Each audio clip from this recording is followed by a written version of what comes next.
The A-10 Thunderbolt II has survived another attempt at its life.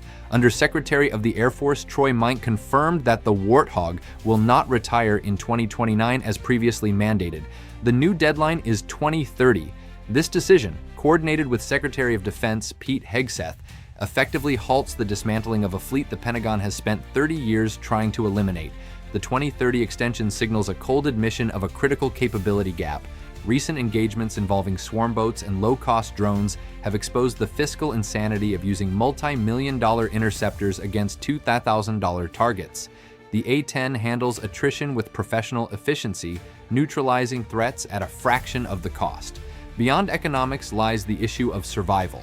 Analysis of combat search and rescue operations confirms that no other platform can fly low and slow enough to shield down personnel while maintaining a persistent armored presence. The A-10 remains a machine of contradictions, an analog beast in a digital age and the only aircraft designed specifically to be shot. Its continued service proves that in real-world combat, specialized resilience often outweighs multi-role sophistication. Understanding this legend requires looking past budget spreadsheets and into the hardware itself. The A-10 exists for one primary reason: the 7-barrel industrial chainsaw integrated into its nose. Before the A-10 was an airplane, it was a gun. The GAU-8 Avenger. The GAU-8 Avenger is not merely an integrated weapon, it is the A-10's entire reason for existence.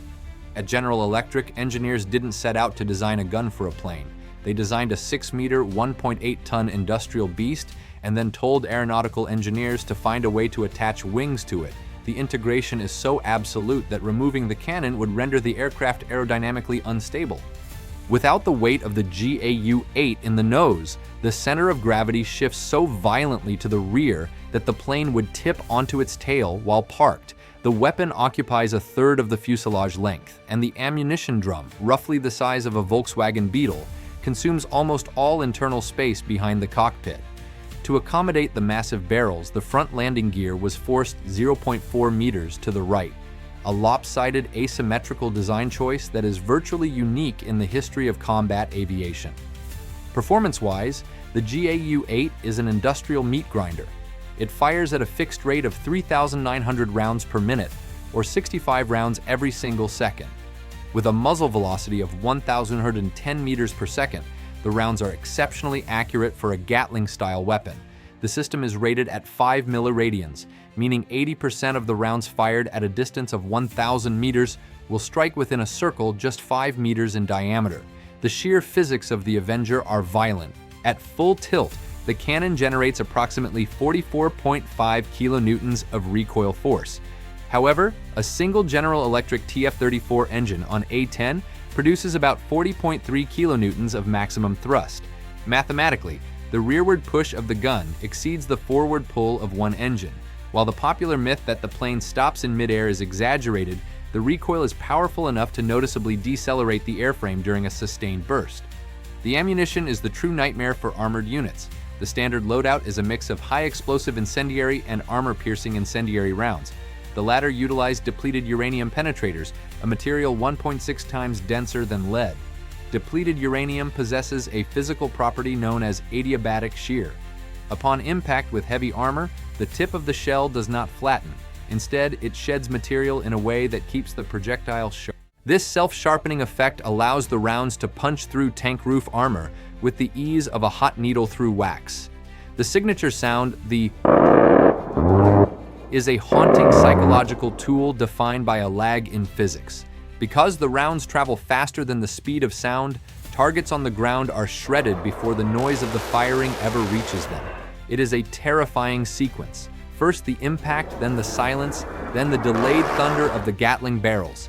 Every other system on the aircraft is compromised to serve the gun, to prevent the massive clouds of oxygen-depleted propellant gas from stalling the engines. The A-10's ignition system is hardwired to the trigger. The moment the pilot opens fire, the engines begin a continuous ignition cycle to prevent a flameout. However, raw firepower is only half the story.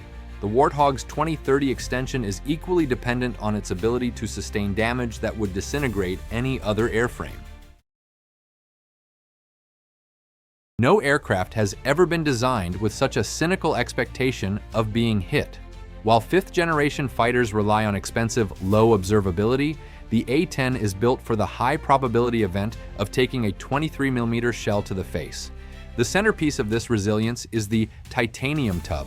The pilot is encased in 1,200 pounds of titanium armor, representing 6% of the aircraft's weight, designed to withstand direct hits from 23mm armor-piercing rounds. Even the interior is lined with nylon spall shielding to protect the pilot from fragmented metal. Then there are the engines. The General Electric TF34 GE100 turbofans are mounted high and far back for a reason that has nothing to do with aesthetics. This placement shields the engine's heat signature from ground-based infrared seekers using the aircraft's H-shaped tail as a physical mask. Furthermore, the engines are set wide apart. If one engine suffers a catastrophic explosion or a direct missile hit, the probability of the shrapnel damaging the second engine is statistically minimized. The A-10's flight control system is a masterpiece of low-tech redundancy. It features dual redundant hydraulic systems, but its true black magic is the manual reversion flight control mode. If both hydraulic systems are severed, a scenario that would turn an F-35 into an expensive lawn dart, the A-10 pilot can flip a switch and fly the plane using nothing but mechanical steel cables and sheer muscle. The most famous validation of this design occurred in 2003 during the invasion of Baghdad. Then Captain Kim Campbell's A-10 was struck by a surface-to-air missile that decimated the rear of the aircraft and crippled both hydraulic systems. By all rights, the plane was dead. However, Campbell engaged manual reversion. She flew the mangled jet for an hour and landed it without a functioning tail or brakes. Even the landing gear is designed for disaster. The main wheels do not retract fully into the wing pods. They remain partially exposed. This allows the A-10 to perform an emergency gear-up landing on its belly with minimal damage to the airframe or the primary weapon system. This brute force survival makes the Warthog a flying anvil in the 2026 theater of fragile stealth. The 2030 extension is not a romantic gesture. It is a cold admission of the brutal arithmetic of modern warfare, where the most expensive tool is not always the most effective one. While the high-tech fifth-generation fleet is optimized for a clean war of invisible sensors and long-range missiles, the spring of 2026 has proven that war remains a dirty, low-altitude business of survival, which is exactly the Warthog is designed for. In the Strait of Hormuz, when Iranian suicide boat swarms engaged U.S. naval assets earlier this month, the fleet's multi-billion-dollar Aegis systems hit a wall of pure mathematics. Intercepting a $20,000 explosive motorboat with a $2 million missile is a fast track to strategic bankruptcy. Then, the A-10s arrived. Using the GAU-8 as a long-range chainsaw, they unzipped the swarms from the water at a fraction of the cost. But while Epic Fury proved the A-10's efficiency, it was a mission deep into the Iranian interior that proved its necessity. When an F-15E Strike Eagle was brought down by a long-range SAM near Isfahan, the Pentagon launched a rescue operation.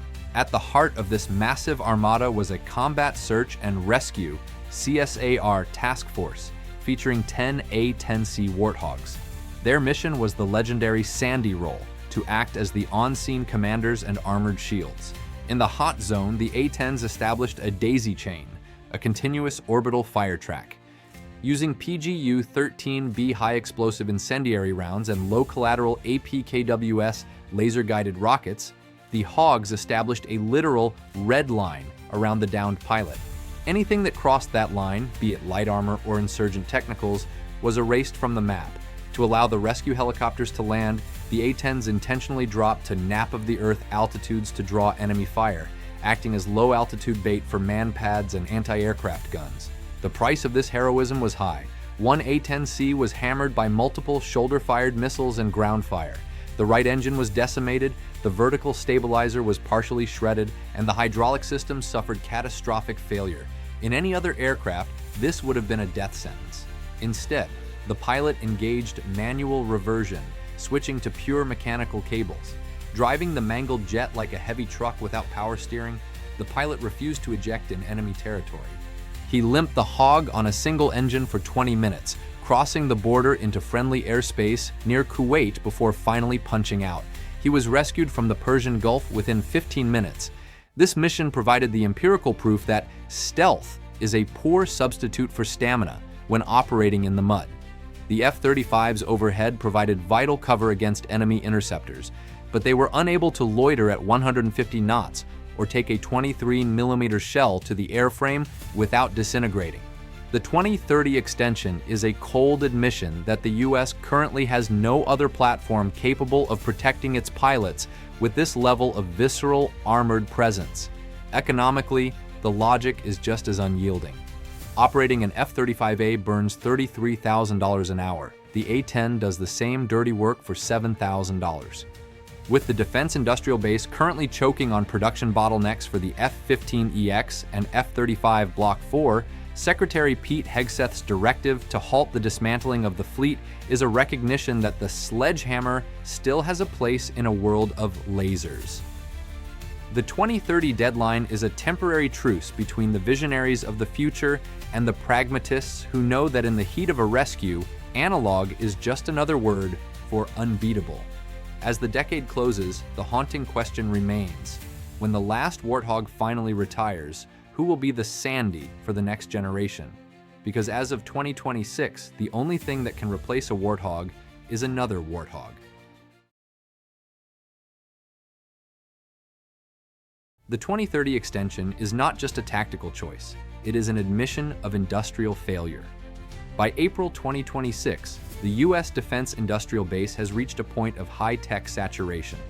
The production lines for the F-35 Block 4 and the F-15EX Eagle II are currently entangled in complex software integration issues and global supply chain friction. For the Pentagon, the math became impossible to ignore. Retiring the A-10 today would create a fighter gap that no amount of advanced technology could bridge. Furthermore, the recent skirmishes in 2026 have redefined the term contested environment. While high-altitude airspace is dominated by stealth and electronic warfare, the last mile of combat remains a domain of brute force. The A-10's persistence in this space provides a form of psychological armor for the troops on the ground. To an infantryman pinned down in a tree line, the silent, invisible presence of a high-altitude drone is a comfort of the mind, but the earth-shaking roar of a Warthog is a comfort of the soul.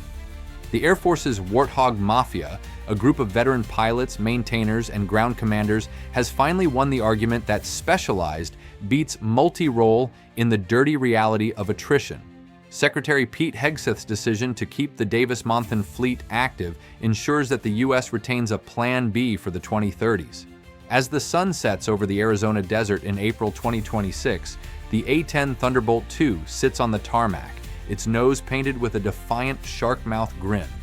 It is an aircraft that was designed to die in the first 3 days of a Third World War that never happened.